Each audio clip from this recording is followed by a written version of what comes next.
ইয়া জাল জালাল ওয়াল ইকরাম ৭ বার পাঠ করলে আপনি আল্লাহ তাআলার পক্ষ থেকে বিশেষ কিছু পুরস্কার পাবেন। আল্লাহ তাআলা আপনাকে বিশেষ কিছু পুরস্কার দান করবেন। যেই পুরস্কারগুলো আপনার জীবনে আসলে আপনার জীবন বরকতপূর্ণ হয়ে যাবে, আপনার জীবন ধন্য হয়ে যাবে। প্রিয় দর্শক, এই গুরুত্বপূর্ণ পুরস্কারগুলো যদি আপনি পেতে চান, তাহলে আজকের ভিডিওটি আপনি শেষ পর্যন্ত দেখতে হবে। আমি বিশ্বাস রাখি যে যারা আল্লাহ তাআলার পবিত্র নাম ইয়া জাল জালাল ওয়াল ইকরামকে ভালোবাসে এবং আল্লাহ তাআলাকে ভালোবাসে, নবী মুহাম্মদুর রাসূলুল্লাহ সাল্লাল্লাহু আলাইহি ওয়াসাল্লামকে ভালোবাসে, তারা আজকের ভিডিওটি শেষ পর্যন্ত দেখবেন এবং এখান থেকে আমলটি পরিপূর্ণভাবে শিখে পরবর্তীতে সেও ৫ ওয়াক্ত ফরজ নামাজের পরে এই আমলটি করে আল্লাহ তাআলার নিকট দোয়া করবে এবং আল্লাহ তাআলার পক্ষ থেকে বিশেষ কিছু পুরস্কার হাসিল করে নেবে ইনশাআল্লাহ। প্রিয় দর্শক, আজকের ভিডিওটি প্রতিটি মুমিন মুসলমানদের জন্য অনেক বেশি গুরুত্বপূর্ণ। আজকের ভিডিওটি আমি দুটি পার্টে আলোচনা করব। প্রথম পার্টে আমি আলোচনা করব ফরজ নামাজ না পড়ার ১৫টি শাস্তি সম্পর্কে।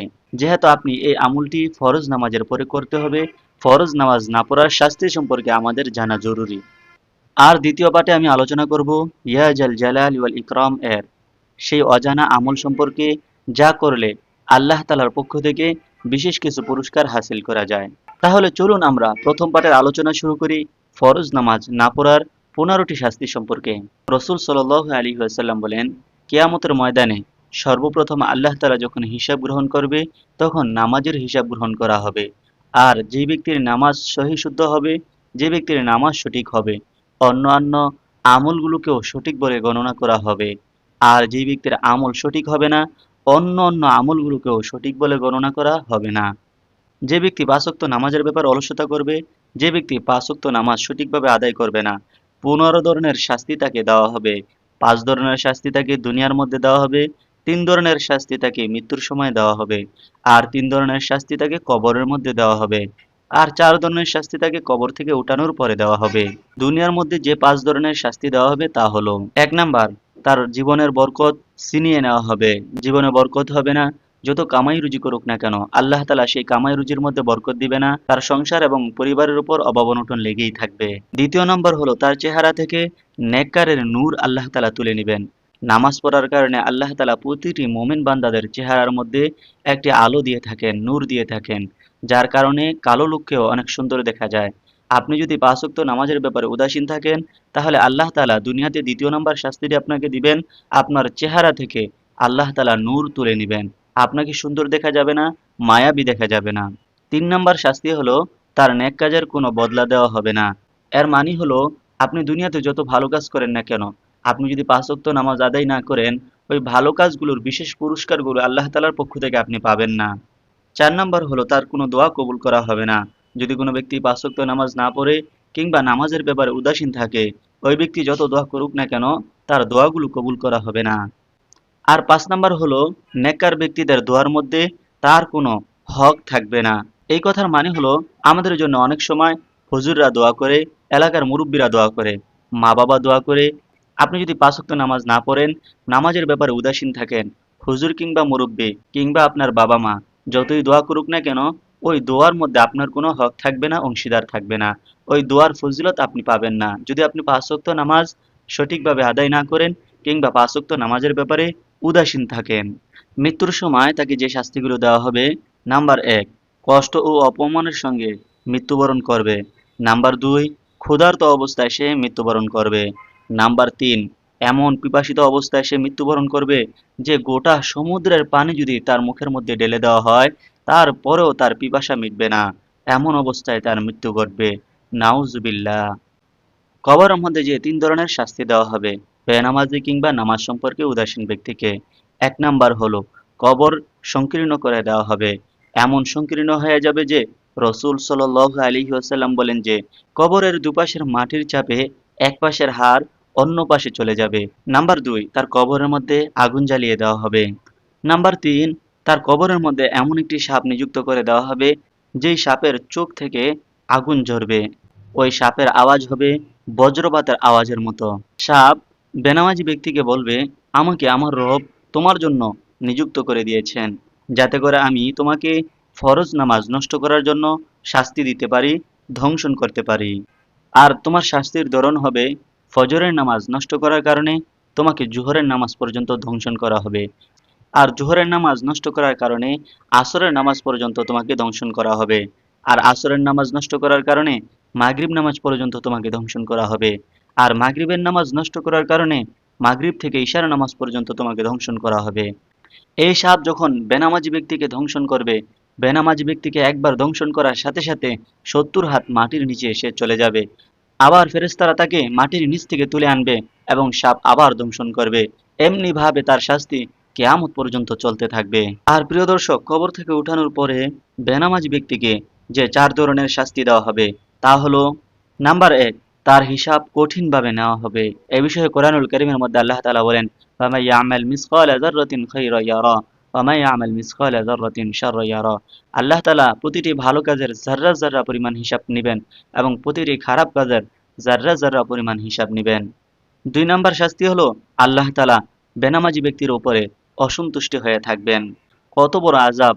কিয়ামতের ময়দানে যদি আল্লাহ তাআলা কারো উপর অসন্তুষ্ট হয়ে থাকে, তাহলে ওই ব্যক্তির উপায় কি হবে?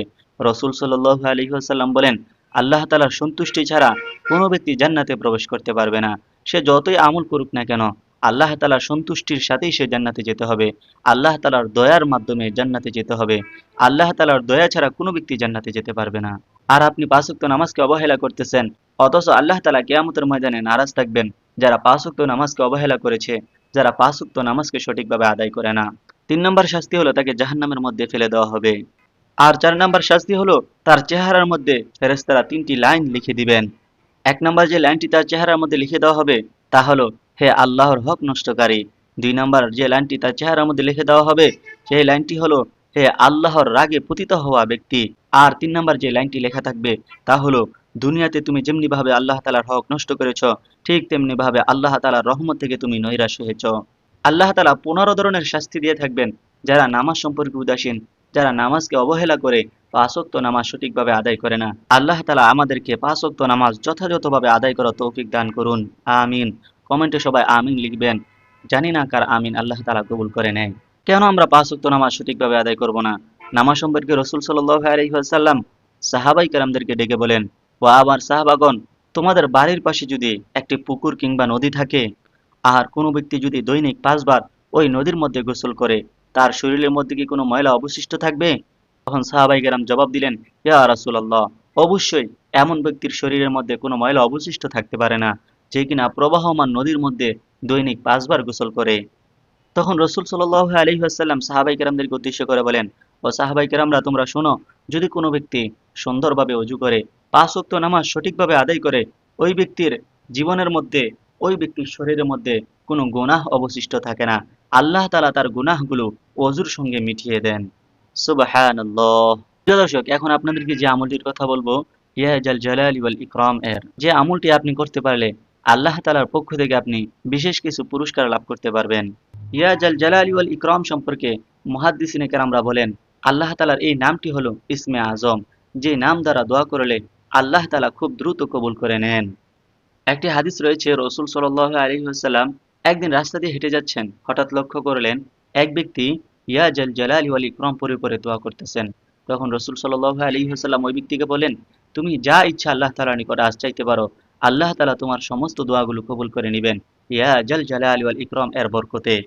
সুবহানাল্লাহ। রাসূল সাল্লাল্লাহু আলাইহি ওয়াসাল্লাম সাহাবায়ে কেরামদেরকে উদ্দেশ্য করে বলেন, তোমরা এই আমলটিকে কখনো ছেড়ে দিও না। ইয়া জাল জালালি ওয়াল ইকরাম, এই আমলটি তোমরা কখনোই ছাড়বে না। এই আমলটি তোমরা নিয়মিত পাঠ করবে, নিয়মিত পড়বে। অথচ আমাদের সময় আমরা লক্ষ্য করলে জানতে পারি যে আমাদের মধ্যে অনেক মানুষ এই আমলটি সম্পর্কে জানে না। ইয়া জাল জালালি ওয়াল ইকরাম, এটি অনেক ফজিলত কবুল করে নেন। ইয়া আল্লাহ, আমার দোয়াগুলো আপনি ইয়া জাল জালালি ওয়াল ইকরাম এর উসিলায় কবুল করে নেন। আপনি ইয়া জাল জালালি ওয়াল ইকরামের উসিলা দিয়ে আপনি আল্লাহ তাআলার নিকট দোয়া করতে পারেন। আপনার টাকা পয়সা লাগবে, আপনি আল্লাহ তাআলার নিকট বলতে পারেন। আপনার রিজিকে অভাব অনটন লেগে আছে, আপনি আল্লাহ তাআলার কাছে বলতে পারেন, ইয়া আল্লাহ, আপনি আমার রিজিকের অভাব অনটনগুলো দূর করে দেন। আপনার ব্যবসায় বরকত লাগবে, ব্যবসায় উন্নতি লাগবে, আপনি আল্লাহ তাআলার নিকট বলতে পারেন, ইয়া আল্লাহ, আপনি আমার ব্যবসার মধ্যে উন্নতি দেন। আপনি গুনাহ করতে করতে আপনার জীবনকে নষ্ট করে ফেলেছেন, আপনি আল্লাহ তাআলার কাছে বলতে পারেন কান্নাকাটি করে, হে আল্লাহ, আপনি আমাকে মাফ করে দেন, আমাকে ক্ষমা করে দেন। আপনি যা কিছুই আল্লাহ তাআলার নিকট চাইবেন, আল্লাহ তাআলা আপনাকে কিছু না কিছু দিবেন। আর বিশেষ করে রসুল সাল্লাল্লাহু আলাইহি ওয়াসাল্লাম যেহেতু বলেছেন আল্লাহ তাআলা আপনার দোয়া কবুল করবেন, তাহলে আমরা আশা রাখতে পারি অবশ্যই আল্লাহ তাআলা আমাদের দোয়া কবুল করে নেবেন। এছাড়াও আপনি যদি ইয়া জাল জালাল ওয়াল ইকরামের আমল করেন, আল্লাহ তাআলার পক্ষ থেকে আপনি বিশেষ কিছু পুরস্কার পাবেন। তা হলো, আপনি যদি ইয়া জাল জালালি ওয়াল ইকরাম বেশি বেশি করে পাঠ করেন, আল্লাহ তাআলা আপনাকে বিশেষ কিছু পুরস্কার দান করবেন। তার মধ্যে এক নাম্বার হলো আল্লাহ তাআলা আপনার ধন সম্পদের মধ্যে বরকত দিবেন। আপনি ধনী হবেন, আল্লাহ তাআলা আপনার অভাব অনটন দূর করে দিবেন। আপনার মানসিকভাবে যদি আপনি পেরেশানের মধ্যে থাকেন, আপনি ইয়া জাল জালালি ওয়াল ইকরাম পড়েন, আল্লাহ তাআলা আপনার পেরেশানিগুলোকে দূর করে দিবেন।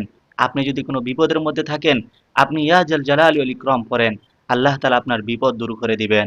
অনেক মানুষ এরকম রয়েছে যারা ঋণগ্রস্ত হয়ে রয়েছে। অনেক মানুষ এরকম রয়েছে যারা টাকা পয়সা ঋণ আনার কারণে খুব অশান্তির মধ্যে রয়েছেন। আপনি আল্লাহ তাআলার কাছে ইয়া জাল জালালি ওয়াল ইকরাম বেশি বেশি করে পাঠ করে বলেন, আল্লাহ তাআলা আপনার টাকা পয়সার যে ঋণ আপনি করেছেন, আপনি যে ঋণের মধ্যে আছেন, আল্লাহ তাআলা সেই ঋণ আপনার পরিশোধের ব্যবস্থা করে দিবেন ইনশাআল্লাহ। আপনার ঘরের মধ্যে বরকত দিবেন, আল্লাহ তাআলা আপনার ব্যবসা বাণিজ্যের মধ্যে বরকত দিবেন। ইয়া জাল জালালি ওয়াল ইকরাম যদি আপনি বেশি বেশি করে পাঠ করেন, প্রিয় দর্শক, আমরা ইয়া জাল জালাল ওয়াল ইকরাম বেশি বেশি করে পাঠ করব। অন্ততপক্ষে ৫ ওয়াক্ত নামাজের পরে আমরা চেষ্টা করব, আপনার যদি সম্ভব হয়, আপনার হাতে যদি সময় থাকে, আপনি ১০০ বার করে পাঠ করেন। ইনশাআল্লাহ দেখবেন অল্প সময়ের মধ্যে আল্লাহ তাআলা আপনার সমস্ত ইচ্ছাগুলো পূরণ করে দিবেন। আল্লাহ তাআলা আপনার জীবনকে পরিবর্তন করে দিবেন। যারা চ্যানেলটি এখনো সাবস্ক্রাইব করেননি, আপনাদের নিকট একটি অনুরোধ থাকবে, আপনারা চ্যানেলটি এখনই সাবস্ক্রাইব করে ফেলুন। যদি আপনি সাবস্ক্রাইব করেন, এতে করে আমরা উৎসাহিত হই।